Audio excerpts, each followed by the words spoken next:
디즈니 몰락. 2023년 어느 날 캘리포니아 버뱅크에 위치한 디즈니 본사 앞 한 남자가 종이 상자 하나를 들고 건물을 나섰습니다. 상자 안에는 20년치 명찰과 낡은 스케치북 몇 권, 그리고 단 한 장의 해고 통지서. 그는 잠시 멈춰서서 거대한 디즈니 로고를 올려다봤습니다. 우리가 만든 마법이 결국 이렇게 끝나는 거야? 그의 눈가에 맺힌 눈물이 캘리포니아의 햇살 아래 반짝였습니다. 이건 그냥 한 사람의 이야기가 아닙니다. 100년 된 꿈의 왕국이 어떻게 무너졌는지 그 현장을 직접 목격한 사람의 이야기입니다. 안녕하세요. 저는 디즈니 애니메이션 스튜디오에서 20년간 일했던 사람입니다. 정확히는 일했었던 사람이죠. 지금부터 제가 들려드릴 이야기는요, 여러분이 알고 계신 꿈과 희망의 디즈니가 아닙니다. 안에서 본 디즈니는 완전히 달랐거든요. 2022년 저희 회사 주가가 반토막이 났습니다. 45%가 증발한 거예요. 마블 영화 관객 수는 전성기 대비 90% 가까이 떨어졌고요. 백설공주 실사판, 제작비 4억 달러를 쏟아부었는데 흥행은 2억 달러에서 멈췄습니다. 역대급 참패였죠. 이걸 지금 딸같이 설명하려는 건 아니에요. 저도 처음엔 믿고 싶지 않았거든요. 디즈니가? 설마. 그런데 말입니다. 회사 복도에서 스쳐가는 동료들 표정이 달라지기 시작했어요. 다들 어딘가 불안해 보였습니다. 회의실에서는 이상한 단어가 돌기 시작했죠. 구조조정, 비용 절감, 핵심 인력 재배치. 재배치? 웃기지 마. 그건 해고를 예쁘게 포장한 말이었습니다. 어느 날 팀 회의에서 상사가 말했습니다. 이번 분기 실적이 안 좋아. 위에서 압박이 심해. 저는 물었죠. 그래서요? 우리 프로젝트는요? 상사는 눈을 피했습니다. 아직 확정된 건 없어. 확정된 건 없다. 그 말 저는 알거든요. 이미 확정됐다는 뜻이야. 팬들 반응은 더 처참했습니다. SNS에 이런 댓글이 달렸어요. 디즈니? 이제 믿고 거르는 브랜드 임키우키우. 돈 내고 설교 듣기 싫어요. 마블 망했네. 디즈니도 끝났네. 저는 그 댓글들을 보면서 생각했습니다. 우리가 언제부터 이렇게 된 거지? 분명 10년 전까지만 해도 디즈니 로고만 뜨면 극장이 들썩였거든요. 아이들이 환호했고 부모들은 추억을 떠올렸죠. 그런데 지금은요? 로고가 뜨면 한숨이 나옵니다. 또 무슨 실험작이 나오려나? 또 무슨 메시지를 쑤셔 넣었을까? 이게 어떻게 된 일인지 저는 안에서 직접 봤습니다. 첫 번째 균열이 어디서 시작됐는지, 그리고 그 균열이 어떻게 거대한 붕괴로 이어졌는지 다음 이야기에서 그 시작점을 말씀드리겠습니다. CEO 한 명이 바뀌면서 벌어진 일. 그게 전쟁의 서막이었거든요. 경영진 붕괴 CEO 교체의 비밀. 2022년 11월 저희 회사에 폭탄 뉴스가 터졌습니다. 밥채팩 CEO 전격 해임. 해임이요. 그것도 갑자기. 저는 사내 메신저로 그 소식을 접했는데요. 솔직히 처음엔 가짜 뉴스인 줄 알았습니다. CEO가 갑자기 잘린다고. 디즈니에서? 그런데 진짜였어요. 밥채팩. 이분이 누구냐면요. 디즈니 테마파크 사업부에서 잔뼈가 굵은 분이셨습니다. 숫자에 강했고 효율을 중시했죠. 2020년에 CEO가 됐는데 취임하자마자 코로나가 터졌습니다. 테마파크 문 닫히고, 영화관 문 닫히고, 크루즈 사업 올스톱. 타이밍이 진짜 안 좋았죠. 그래도 채팩은 버텼습니다. 디즈니 플러스를 밀었고 스트리밍에 올인했어요. 문제는요, 그 올인이 재앙이었다는 겁니다. 구독자 늘리겠다고 미친 듯이 콘텐츠를 쏟아냈는데 품질 관리가 안 됐어요. 마블 드라마, 스타워즈 드라마, 픽사 영화. 거의 매주 뭔가가 나왔거든요. 저희 창작팀은 질식지경이었습니다. 이번 달까지 완성해. 다음 주 런칭이야. 일정 맞춰. 일정. 창작은 없었습니다. 공장 돌리기였죠. 어느 날 동료 애니메이터가 저한테 이렇게 말했어요. 야, 나 요즘 새벽 3시에 집에 가. 저는 웃으며 대꾸했죠. 에이, 그래도 마감 끝나면 쉬겠지. 그가 고개를 저었습니다. 마감이 안 끝나. 계속 새로운 게 들어와. 이러다 사람 죽겠다. 저도 속으로 그렇게 생각했습니다. 결과가 어땠냐고요? 주가 45% 폭락. 디즈니 플러스 적자 폭발. 투자자들이 분노했습니다. 돈을 태우고 있어. 언제까지 적자 볼 거야? 이 사회가 움직였죠. 그리고 내린 결론은요. 채팩을 자르고 전설을 다시 부르자. 봐봐 이거. 디즈니의 황금기를 이끈 전설적 CEO입니다. 픽사 인수, 마블 인수, 루카스필름 인수. 다 이분 작품이에요. 2020년에 은퇴했는데 2년 만에 긴급 복귀했습니다. 저는 그 소식을 듣고 솔직히 기대했어요. 드디어 정상화되려나. 아이거가 오면 달라지겠지. 그런데요. 아이거가 복귀해서 제일 먼저 한 일이 뭔지 아세요? 2년 안에 55억 달러, 한화로 약 10조 원을 절감하겠다. 비용 절감. 그 말을 들었을 때 저는 직감했습니다. 이건 해고다. 대규모 해고가 온다. 아니나 다를까. 다음 발표에서 숫자가 나왔습니다. 7,000명. 디즈니 역사상 최대 규모의 구조 조정이었습니다. 저는 그날 밤 집에 가서 아내한테 말했어요. 나 잘릴 수도 있어. 아내가 물었습니다. 설마 당신 20년 일했잖아. 저는 대답하지 못했습니다. 20년이 뭔 소용이야. 숫자 앞에선 다 똑같아. 다음 파트에서 말씀드릴게요. 7,000명 해고.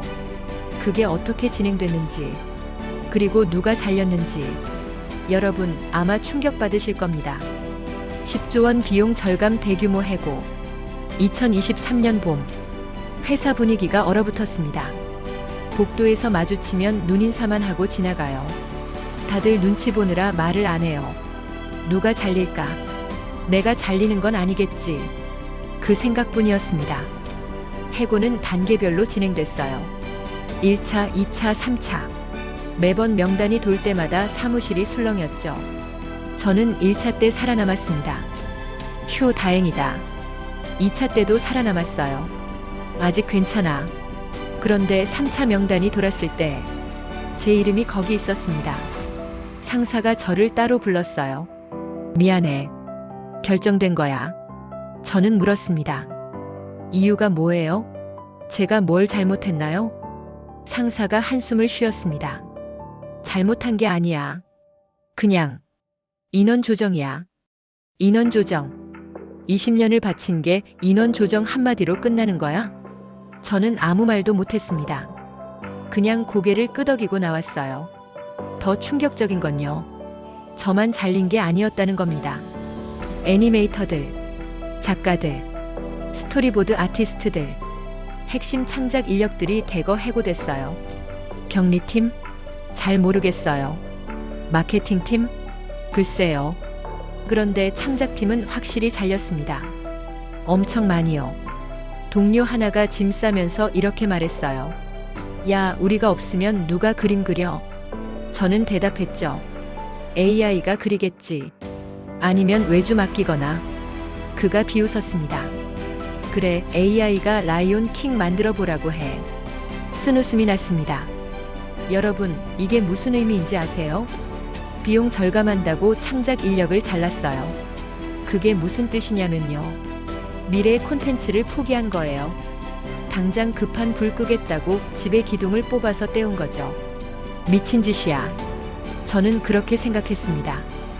해고 통지를 받은 날, 저는 사무실 구석에 있는 제 책상으로 갔어요.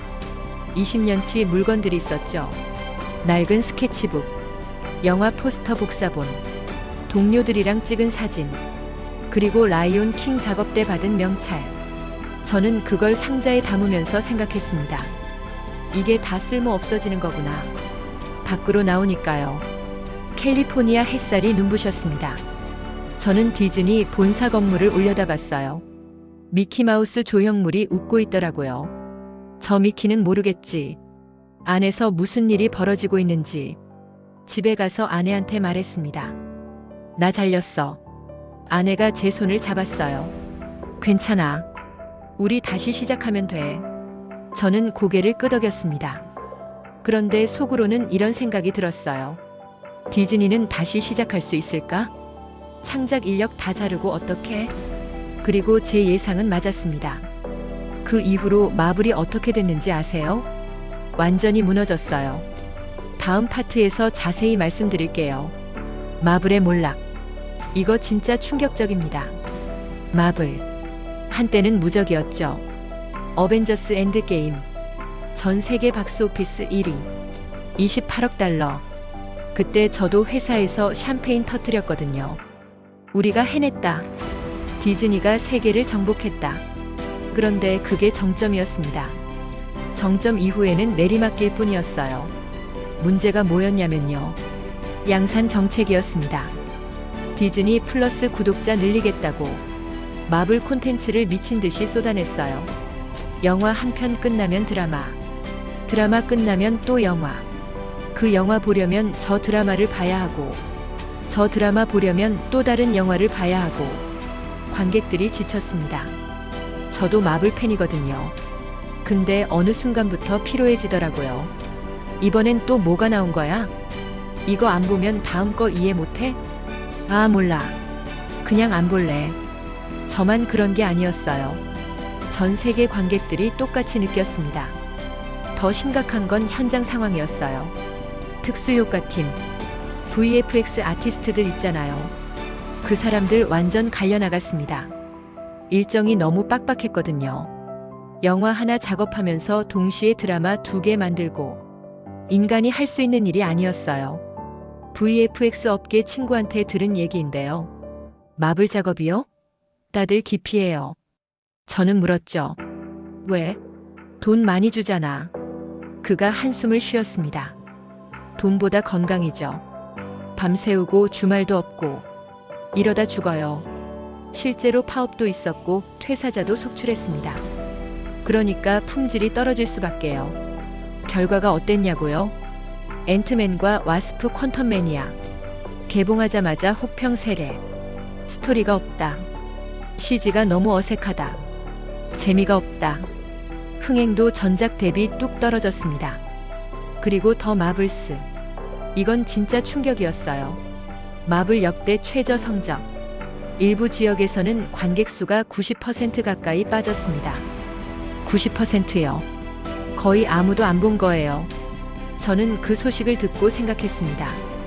아, 진짜 끝났구나. 마블 무한 열차가 탈선했구나. 회사 안에서도 분위기가 싸해졌어요. 다들 알고 있었거든요. 이거 심각하다. 뭔가 잘못됐다. 근데 경영진은 뭘 했냐고요? 반성? 안 했습니다. 대신 다른 핑계를 찾았어요. 관객들이 변했다. 시장 상황이 안 좋다. 경쟁이 치열하다. 아니거든요. 콘텐츠가 재미없었던 거예요. 저는 속으로 이렇게 생각했습니다. 창작 인력 자르고 일정만 쪼이고 그러면서 좋은 작품이 나오길 바라? 미쳤나? 그리고 마블뿐만이 아니었어요. 디즈니 전체가 이상한 방향으로 가고 있었습니다. 다음 파트에서 말씀드릴 건데요. 정치적 올바름 논란. 이거 진짜 민감한 주제죠. 근데 안에서 본 진실은 좀 달랐습니다. 요즘 디즈니 영화 보면요. 뭔가 이상하다는 느낌 받으신 적 없으세요? 다양성? 그건 좋은 거지. 저도 그렇게 생각합니다. 문제는 그게 아니었어요. 제가 안에서 본 건요. 스토리는 대충 쓰고 캐스팅만 바꾸는 것이었습니다. 기존 캐릭터 설정? 그냥 바꿔버려요. 인종 바꾸고 성별 바꾸고 그러면서 스토리 완성도는 신경 안 써요. 이게 다양성인가요? 이건 게으름이에요. 인어공주 실사판. 흑인 배우 캐스팅됐죠. 저는 개인적으로 배우 문제 아니라고 생각해요. 할리 베일리 연기 잘하거든요. 문제는 영화 자체였습니다. 스토리가 재미없었어요. 노래만 남기고 감동은 빠졌어요. 백설공주는 더 심했습니다. 주연 배우가 인터뷰에서 뭐라고 했는지 아세요? 원작은 시대에 뒤떨어졌어요. 왕자한테 구원받는 이야기. 그건 구식이에요. 본인이 출연하는 영화 원작을 깎아내린 거예요. 팬들이 분노했습니다. 그럼 왜 만들어? 다른 이야기 만들면 되잖아. 저도 솔직히 이해가 안 됐어요. 회의실에서 이런 대화가 오갔거든요. 이번 작품 메시지를 더 강화하자. 저는 물었습니다. 메시지요? 어떤 메시지요? 시대에 맞는 메시지. 다양성, 포용, 그런 거. 저는 조심스럽게 말했어요. 근데 스토리가 먼저 아닐까요? 회의실이 조용해졌습니다. 상사가 말했죠. 스토리는 나중에 다듬으면 돼. 나중에? 스토리가 핵심인데 나중에? 결과가 어땠냐고요? 백설공주 실사판. 제작비 4억 달러. 흥행 수입 2억 달러. 역대급 폭망이었습니다. SNS 반응은 더 처참했어요. 돈 내고 설교 듣기 싫어요. 메시지 강요 그만해. 재미없으면 다양성이고 뭐고 의미 없어. 저는 그 댓글들 보면서 생각했습니다. 관객 말이 맞아. 재미가 먼저야. 다양성 자체가 문제가 아니에요. 새로운 이야기를 만들면 되거든요. 왜 기존 캐릭터를 바꿔? 왜 원작을 비하해? 그러면서 완성도는 대충 넘어가고. 이건 창작이 아니라 게으름이에요. 저는 동료한테 이렇게 말한 적 있어요. 우리 엔칸토 있잖아. 그건 괜찮았잖아. 동료가 고개를 끄덕였죠. 맞아. 그건 처음부터 새로운 이야기였으니까. 그래요. 새로운 캐릭터, 새로운 세계관, 새로운 스토리. 그러면 아무도 안 싫어해요. 근데 경영진은 그걸 안 해요. 왜냐면 리스크가 크니까. 기존 IP 우려먹는 게 안전하다고 생각하거든요. 근데 그러면서 이상하게 바꿔놓으면 팬들이 등 돌리죠. 저는 해고되기 전에 생각했습니다. 이 회사 방향을 완전히 잃었어. 관객이 뭘 원하는지 모르고 있어. 그리고 그 결과는요. 스트리밍 적자로 터졌습니다. 다음 파트에서 말씀드릴게요. 14조 원이 증발한 이야기. 디즈니 플러스. 2019년에 런칭했을 때요. 회사 분위기가 축제였습니다. 넷플릭스 잡는다. 스트리밍 천하통일. 저도 기대했거든요. 디즈니 콘텐츠가 한 곳에? 대박이지. 초반에는 잘 됐어요. 구독자가 미친 듯이 늘었습니다. 코로나 덕분이기도 했죠. 집에서 뭐 볼 게 필요하니까. 근데 그게 착시였어요. 숫자만 보면 성공인 것 같았거든요. 구독자 1억 명 돌파. 2억 명 돌파. 근데 내부 상황은 달랐습니다. 아시나요? 구독자 1명 데려오는데 광고비가 40달러예요.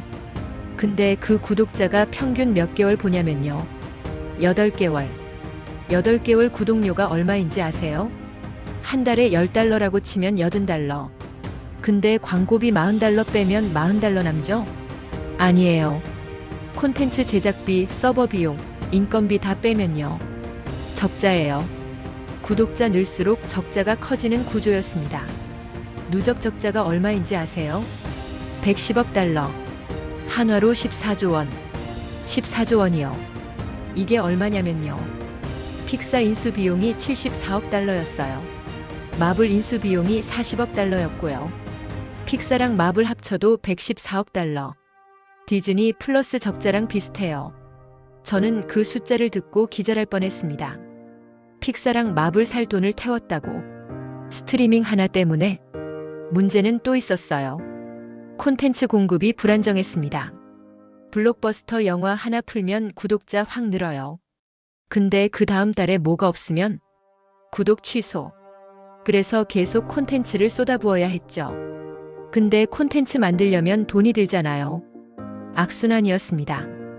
경영진 회의에서 이런 얘기가 나왔대요. 구독자 수가 중요한 게 아니라 수익성이 중요하다. 이제야 그걸 깨달았어? 진작에 알았어야지. 저는 동료한테 이렇게 말했어요. 넷플릭스는 어떻게 버텨? 동료가 대답했습니다. 걔네는 10년 넘게 했잖아. 적자 감수하면서. 맞아. 넷플릭스는 10년 버텼어. 디즈니가 3년 만에 따라잡으려고. 무리였지. 그리고 스트리밍 적자를 메우려고 뭘 했냐면요. 테마파크 가격 인상. 입장료 올리고. 추가 요금 만들고. 돈 없으면 줄 서라. 돈 있으면 패스 사라. 다음 파트에서 말씀드릴게요. 디즈니랜드가 어떻게 변했는지. 이거 들으시면 진짜 화나실 거예요. 디즈니랜드. 꿈과 마법의 나라. 저도 어릴 때 갔었거든요. 그때 기억이 아직도 생생해요. 미키마우스 만났을 때 얼마나 설렜는지. 그게 디즈니의 마법이었죠. 근데 지금은요? 마법이 아니라 지갑을 털어가요. 입장료부터 봅시다. 성수기 기준 성인 1인 179달러. 한화로 24만원. 가족 4명이면 100만원 가까이 나와요. 입장료만요. 밥 먹어야죠. 음식값도 나가요. 기념품 사야죠. 또 나가요. 호텔 숙박. 디즈니 리조트 하룻밤에 수십만 원이에요. 계산해 볼까요? 가족 4명 2박 3일. 입장료 숙박 식사 기념품. 1000만 원 훌쩍 넘습니다. 가족 여행 한 번에 1000만 원이요. 웬만한 해외여행보다 비싸요. 그것도 모자라서요. 지니 플러스라는 걸 만들었어요. 이게 뭐냐면 돈 내면 줄 안 서도 되는 패스예요. 하루에 25달러. 근데 인기 어트랙션은 추가 요금 또 내야 해요. 그러니까 뭐가 벌어지냐면요. 돈 없으면 하루 종일 줄 서야 해요. 인기 놀이기구 대기 시간이 23시간이거든요. 돈 있는 사람은 바로 타고, 돈 없는 사람은 줄 서고. 이게 꿈의 나라예요. 이건 차별의 나라 아닌가요? 더 황당한 건요. 스타워즈 갤럭틱 스타크루저. 이게 뭐냐면 스타워즈 테마 호텔이에요. 우주선 안에서 2박 3일 묵는 체험형 호텔. 가격이 얼마인지 아세요? 1인당 3,000달러. 2인 기준 6,000달러. 한화로 600만 원 넘어요. 2박 3일에 600만 원. 결과가 어땠냐고요? 1년 만에 폐쇄. 손님이 안 왔어요. 당연하죠. 누가 600만 원 내고 2박 3일 자요? 저는 뉴스 보면서 생각했습니다. 디즈니가 미쳤구나. 돈에 눈이 멀었어. 테마파크는 디즈니의 마지막 보루였거든요. 영화가 망해도 스트리밍이 적자여도 테마파크는 버텨줬어요. 근데 거기서도 욕심을 부리니까 팬들이 등 돌리기 시작했죠. SNS에 이런 글이 올라왔어요. 디즈니랜드 다녀왔는데 돈값 못함. 차라리 그 돈으로 유럽 가겠다. 마법은 없고 지갑만 털림. 저는 이걸 보면서 생각했어요. 디즈니가 진짜 잃어버린 게 뭘까? 돈? 주가? 관계? 아니야. 그것보다 더 중요한 걸 잃어버린 거야. 마지막 파트에서 말씀드릴게요. 디즈니가 정말로 잃어버린 것. 그리고 아직 희망이 있는지. 저는 디즈니에서 20년을 일했습니다. 라이온 킹 작업도 했고 겨울 왕국 팀에도 있었어요. 그 시절 회사 분위기가 어땠냐면요. 모두가 자부심을 갖고 있었습니다. 우리가 만드는 건 그냥 영화가 아니야. 아이들에게 꿈을 주는 거야. 그게 디즈니의 정체성이었거든요. 근데 지금은요? 회사에서 그런 말 안 해요. 대신 이런 말이 돌아요. 수익성 맞춰. 일정 지켜. 메시지 넣어. 꿈이라는 단어는 사라졌습니다. 제가 생각하는 디즈니 몰락의 핵심은요. 재미를 잃어버린 거예요. 관객이 뭘 원하는지 아세요? 재미예요. 2만 원 내고 극장 가서 뭘 바라겠어요? 즐거운 시간, 감동, 웃음, 도덕 교육이 아니에요. 근데 디즈니는요. 메시지에 집착했어요. 정치성에 집착했어요. 세계관 확장에 집착했어요. 정작 스토리는 대충 썼어요. 창작 인력 해고. 그건 자충수였습니다. 비용 절감한다고 애니메이터 자르면요. 당장은 돈 아껴요. 근데 5년 후에는요? 누가 콘텐츠 만들어요? AI? AI가 라이온 킹 만들 수 있어요? 심바의 감동을 AI가 그릴 수 있어요? 저는 해고된 후에 많이 생각했어요.